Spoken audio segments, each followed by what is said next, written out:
The doctor's voice was calm but firm. "We need to operate tomorrow. The appendix could rupture any time. Your insurance will cover most of it, but there's a $4,000 deductible you'll need to pay up front." I was 23, lying in a hospital bed, pain radiating through my abdomen so sharp I could barely breathe. "I don't have $4,000, I said. The doctor nodded sympathetically. "Family? Someone who could help?" I called my parents. My father answered. I explained the situation. Emergency appendectomy. Tomorrow. $4,000. There was a pause. Then, "Honey, that's terrible timing. We just paid for Hannah's graduation trip to Europe. $5,000 for 2 weeks. We leave in 3 days. We don't have 4,000 sitting around right now." I felt something cold settle in my chest. "I need surgery," I said. "My appendix could rupture." Another pause. "Can it wait until we get back? We'll be home in 2 weeks." The doctor was shaking his head. "It can't wait," I said. "I understand, but we've already paid for Hannah's trip. It's non-refundable. Can you ask your insurance about a payment plan?" That was 12 years ago. Last month, my father called. "Your mother needs a hip replacement. Insurance will cover some, but we're looking at about $15,000 out of pocket. The surgery is scheduled for next month." He paused. "We were hoping you could help." I was sitting in my home office looking at my investment portfolio on one screen, my budget spreadsheet on the other. I'd spent 12 years building wealth specifically so I'd never be helpless again. So I'd never have to call someone begging for help with a medical emergency. "How much do you need?" I asked. "Whatever you can spare," he said. "Even 5 or 10,000 would help." I took a breath. Let it out slowly. "Do you remember when I had appendicitis?" Silence. Then, "That was a long time ago." 12 years, I said. "You chose Hannah's vacation over my emergency surgery." "We didn't choose anything," he said quickly. "We didn't have the money. It was terrible timing." "You had $5,000, I said. "You'd just spent it on Hannah's graduation trip. A vacation. While I was in a hospital bed." "We couldn't get a refund," he said. Defensive now. That money was gone. "You could have canceled the trip, eaten the cost, helped your daughter who was in the hospital." I could hear him breathing. "So what? You're going to punish us now? Let your mother suffer because of something that happened over a decade ago?" "No," I said. "I'm going to do exactly what you did. Make the financially smart decision for myself."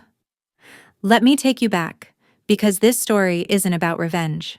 It's about learning that when people show you what you're worth to them, you should believe them. And years later, when they need you, you're allowed to remember. If you've ever been told you're not the priority during a crisis, if you've ever come second to a sibling's comfort, if you've ever been asked for help by people who weren't there when you needed them, this story is for you. Hannah was 4 years younger than me and our parents' obvious favorite. The baby, the princess, the one who could do no wrong. I was the responsible one, the one who didn't need much attention, the one who figured things out. When I asked for help with textbooks, they suggested I get a job. The pattern was clear early. Hannah's wants were my needs, and somehow her wants always won. I moved out at 18 for college, worked 2 jobs to pay for it, graduated with $30,000 in student loans, got a job as an administrative assistant at a law firm making $35,000 a year. It wasn't glamorous, but it was stable. I shared an apartment with 2 roommates, budgeted carefully, paid my loans on time. Hannah went to a more expensive school, came home every summer, graduated with no debt because our parents had paid it all. Started working at a non-profit making $28,000 a year. They were so proud. I'd made more at my first job, but nobody mentioned that. The summer after Hannah graduated, our parents decided to send her to Europe as a gift. 2 weeks. Visiting 5 countries. $5,000, including flights, hotels, tours. Hannah was 22, had been working for 3 months. I was 23, had been supporting myself for 5 years. When my mother told me about the trip at a family dinner, I asked if they'd done anything like that for my graduation. "You were working by then," she said. "You were fine. Hannah needs this. She's been stressed." I wanted to say I'd been stressed too, that I'd worked 2 jobs through college, that I graduated with debt while Hannah graduated free. But I didn't. Just smiled and said that sounded nice. 3 weeks before they left for Europe with Hannah, I woke up in the middle of the night with pain in my lower right abdomen. Sharp at first, then spreading. By morning, I couldn't stand up straight. Every movement sent jolts through my body. I thought maybe it was food poisoning, tried to wait it out. By noon, I was on my bathroom floor, unable to move, my roommate Sarah finding me there when she got home from work. She took one look at me and said we were going to the ER. I couldn't argue. Couldn't speak without pain shooting through me. She drove, called my boss to tell him I wouldn't be in tomorrow, held my hand in the waiting room while I filled out paperwork with shaking hands. The doctors ran tests. Blood work, CT scan. Came back with the diagnosis: appendicitis. Acute. Needed surgery soon or it would rupture. Could be fatal if the infection spread. They could operate the next day but needed payment confirmation first. My insurance would cover most of it, but I had a $4,000 deductible. Had to pay upfront before surgery. Hospital policy, non-negotiable. I had maybe $800 in savings. The rest went to rent, loans, living expenses. I didn't have $4,000.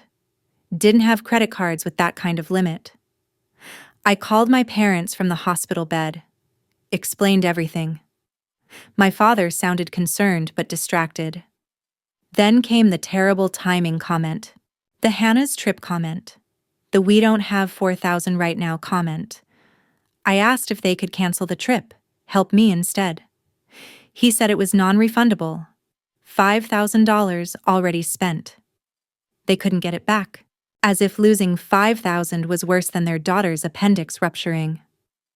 "Can't you get a payment plan?" my mother asked when she got on the phone. "Can't the hospital wait?" The doctor was standing right there, shaking his head. I told them it couldn't wait. It was an emergency. My mother said they'd try to figure something out, but they were leaving in 3 days. Maybe they could help when they got back in 2 weeks. I'd be dead in 2 weeks if my appendix ruptured. But I didn't say that. Just said, "Okay," and hung up. My roommate Sarah overheard the conversation. "Did they seriously just choose a vacation over your surgery?" I didn't answer. Started crying instead. She left the room, made some calls. Came back an hour later. "My parents are wiring the money, $4,000. You can pay them back over time, no interest. They said family helps family during emergencies." Her parents, who I'd met twice, who barely knew me, were covering my emergency surgery while my own parents packed for Europe. The surgery happened the next day. They wheeled me in at 7 a.m. I woke up 3 hours later in recovery, groggy and sore, but alive. Sarah was there. Her parents had driven up from 2 hours away. Her mother held my hand while I came out of anesthesia. Her father had brought flowers. They stayed until I was moved to a regular room. Told me not to worry about the money, that they'd worked out a payment plan between us. $20 a month if that's all I could afford. Whatever worked. They said family helps family during emergencies. I started crying. Couldn't stop. Sarah's mother thought it was the anesthesia. It wasn't. It was realizing that her parents, who I'd met twice at Thanksgiving and maybe one other dinner, were treating me more like family than my own parents had. Recovery was rough. I was out of work for 2 weeks, which meant 2 weeks without pay, since I hadn't been at the company long enough for paid sick leave. Sarah covered my portion of rent that month, said I could pay her back later. Her parents called every other day to check on me, sent a care package with soup and magazines. My parents sent a text from Paris. Hope surgery went well, having a wonderful time. Hannah loves the Eiffel Tower. With photos, 3 photos. Hannah smiling in front of the Eiffel Tower. Hannah holding a croissant. Hannah and my mother at some museum. I stared at those photos for a long time, at Hannah's smile, at my mother's arm around her, at the happiness in their faces while I was recovering from surgery they couldn't be bothered to help with. I saved those photos, still have them. Not as a reminder to be angry, as a reminder to never forget what I'm worth to them. Something changed in me after that. Not dramatic, just quiet and permanent. I realized that when it came down to it, I was on my own. That my parents would always choose Hannah. That being the responsible child meant being the one who didn't get help because you didn't need it, even when you desperately did. So I decided to make sure I never needed them again. Started saving aggressively. 10% of every paycheck into an emergency fund. Cut expenses to the bone. Paid Sarah's parents back within a year. Every penny. Kept saving. I changed jobs at 25, moved to a legal tech company. Better pay. $48,000 a year. Kept living like I made 30. Saved the difference. Built my emergency fund to $10,000. Then kept going. Started investing. Learning about retirement accounts, index funds, building wealth. Hannah, meanwhile, was still at her nonprofit. Still making under $30,000. Still living at home, rent-free. Our parents supported her. She needed time to figure things out. She was doing meaningful work. The pay didn't matter. I bit my tongue at family dinners when they talked about Hannah's important work while asking me nothing about mine. By 30, I was making $70,000, had $25,000 in savings, no debt. My student loans paid off at 28. Hannah had switched jobs twice, trying to find herself. Was working at a startup making $35,000. Our parents helped her with rent when the startup couldn't make payroll. Nobody helped me when I was paying off loans. But I'd stopped expecting anything different. At 32, I got promoted. Senior operations manager, $90,000 a year. I bought a condo. Small, 1 bedroom, but mine. My parents came to see it once. Asked if I was sure I could afford it. Hannah was still renting a room in a shared house. They paid half her rent every month. She was 30 then. I kept climbing. Director of operations at 35, $110,000. More savings, more investments. Built wealth quietly while Hannah found herself through her 20s and into her 30s. At family gatherings, she'd talk about her journey, her growth, her struggles. Everyone listened supportively. I'd mention a promotion and get a polite nod before the conversation returned to Hannah. It was fine. I didn't need their validation anymore. I had a portfolio that made me feel safer than their praise ever could. Then last month, the call came. My mother needed hip surgery. Degenerative condition. Had been managing it with pain medication but couldn't put it off anymore. Surgery was scheduled. Insurance would cover most but $15,000 out of pocket. They were looking at payment plans. My father's voice was stressed.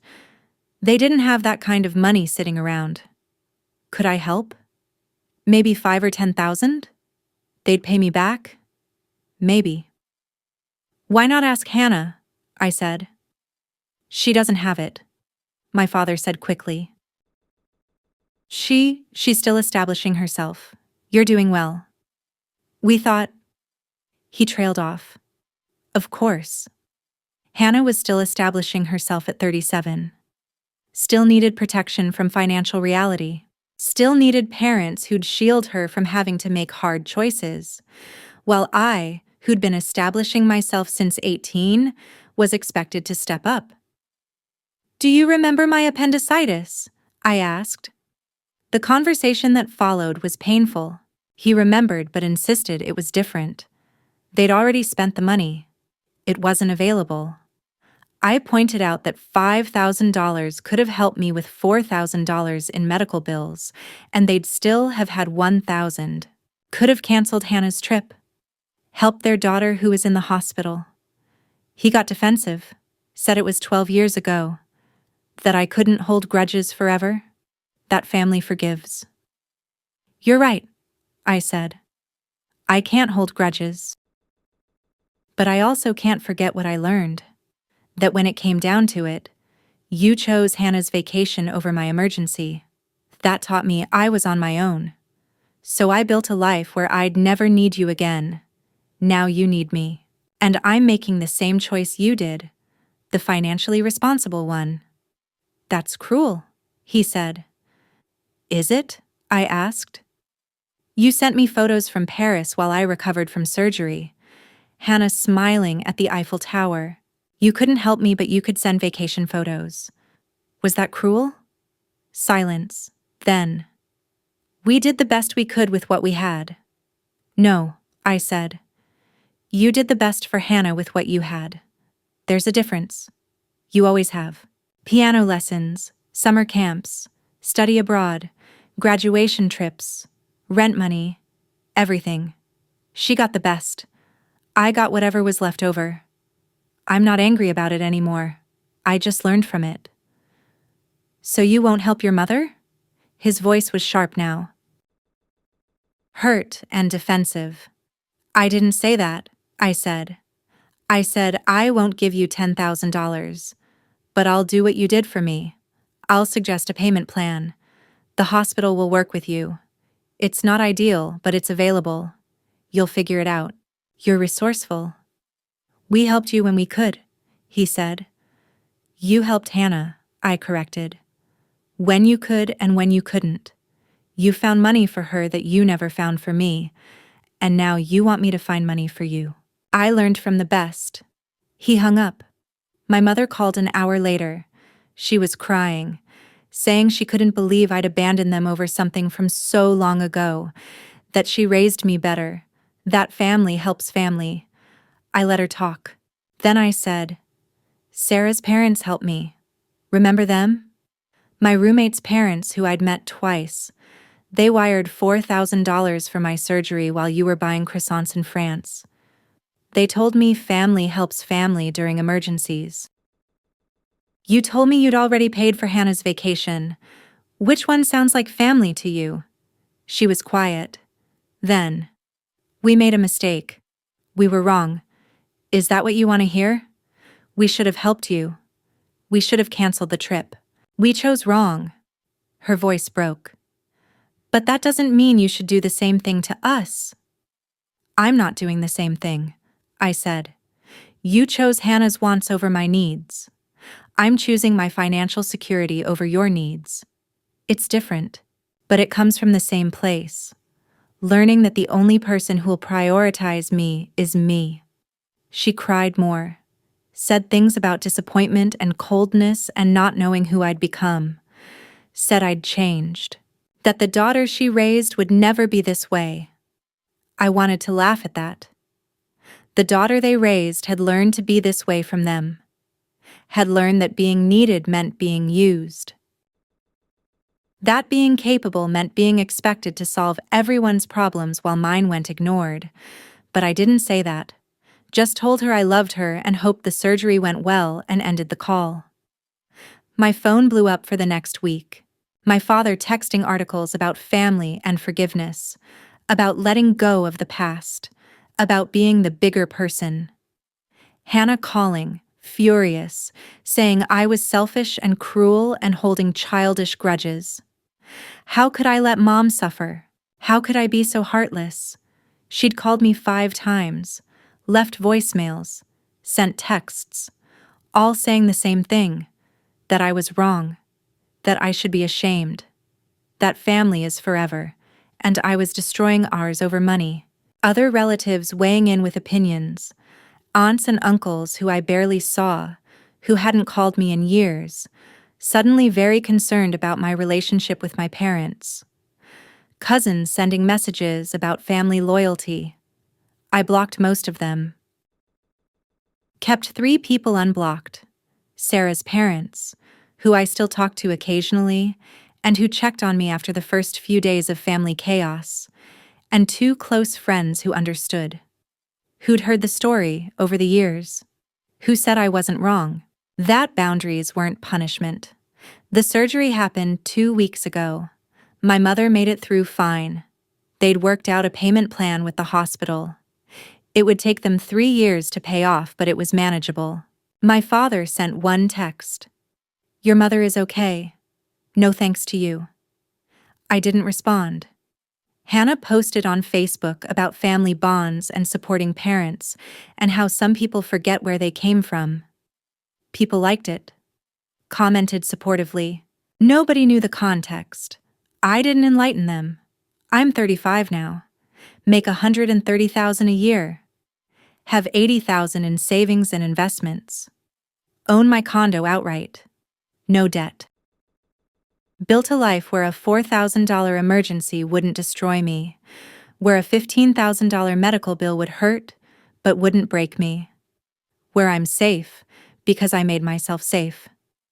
My parents taught me that, not intentionally, but they taught me that I couldn't rely on them, that when crisis came, they'd choose Hannah. So I built walls of money and boundaries tall enough that I'd never have to call them desperate from a hospital bed again. Do I feel guilty? Sometimes. Late at night, I wonder if I should have helped. If 15,000 or even 5,000 would have made a meaningful difference to my bottom line.